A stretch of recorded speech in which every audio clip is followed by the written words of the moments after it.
Les 15 et 16 septembre 2018, la garde républicaine, dans son enceinte du quartier des Célestins, a ouvert ses portes au public à l'occasion des Journées européennes du patrimoine. Un cadre historique pour les visiteurs qui ont pu découvrir les coulisses de cette unité de prestige de la gendarmerie qui leur a notamment présenté quelques numéros de dressage équestre.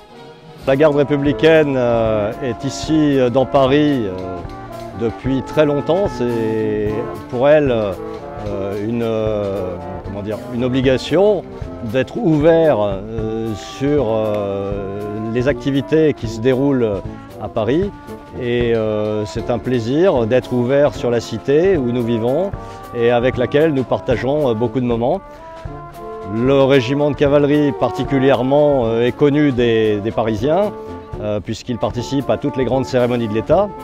Et c'est pour les Parisiens l'occasion de venir découvrir ce qu'ils voient à la télévision de temps en temps et de venir voir au plus près les chevaux et les savoir-faire de la garde républicaine. Chaque fois que nous sommes dans Paris à cheval, nous avons toujours un excellent accueil des Parisiens. Et depuis maintenant plusieurs années, nous sommes présents également en sécurité publique. Nous avons des cavaliers qui assurent tous les jours des patrouilles. C'est pratiquement 400 patrouilles par an qui sont assurées par le régiment de cavalerie. Et lors de ces patrouilles, les cavaliers de la garde ont de nombreux contacts avec les Parisiens qui, je pense, apprécient et connaissent bien maintenant la garde républicaine. Passage obligé pour les visiteurs par la salle d'honneur et de tradition de la garde républicaine où sont exposés plus de 200 ans d'histoire. D'authentiques pièces de collection retracent le parcours de l'unité au travers de scènes reconstituées du Premier Empire à nos jours. Ils peuvent effectivement mieux comprendre là où ils se trouvent.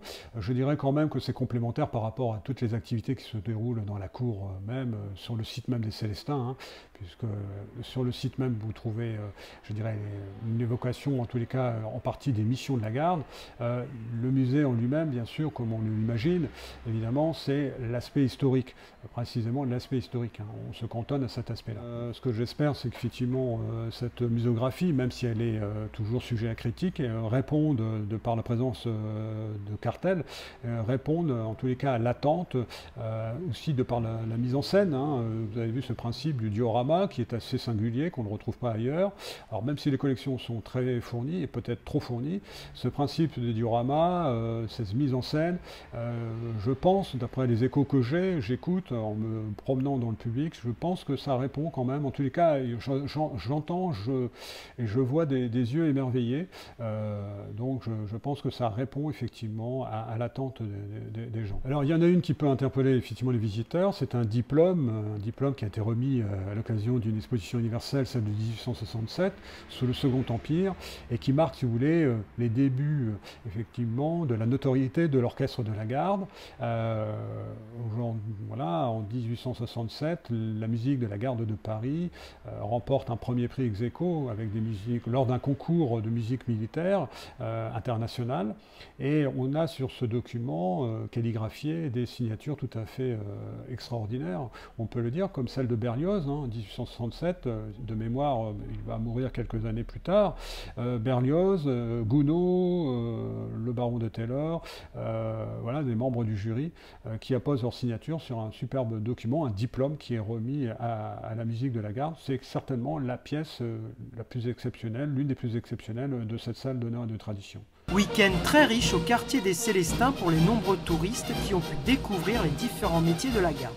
Tout était réuni pour faire découvrir les nombreux talents de l'unité, de la fanfare militaire au palefrenier de la grande écurie, jusqu'à l'impressionnante forge de la garde. On appelle la forge le lieu où on fabrique les fers et où on ferre les chevaux. La forge en elle-même, c'est l'art de forger les fers. Donc la garde républicaine, au sein de la garde républicaine, on fabrique nos fers pour poser sur les pieds de nos chevaux. Aujourd'hui, pour les journées du patrimoine, l'accueil du public est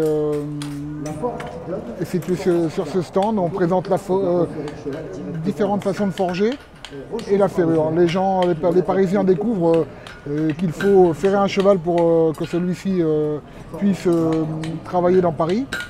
Et découvre aussi avec quelle facilité ou quelle difficulté aussi on peut aborder un cheval et lui apprendre à être ferré sans danger ni pour le cheval ni pour le maréchal ferrant.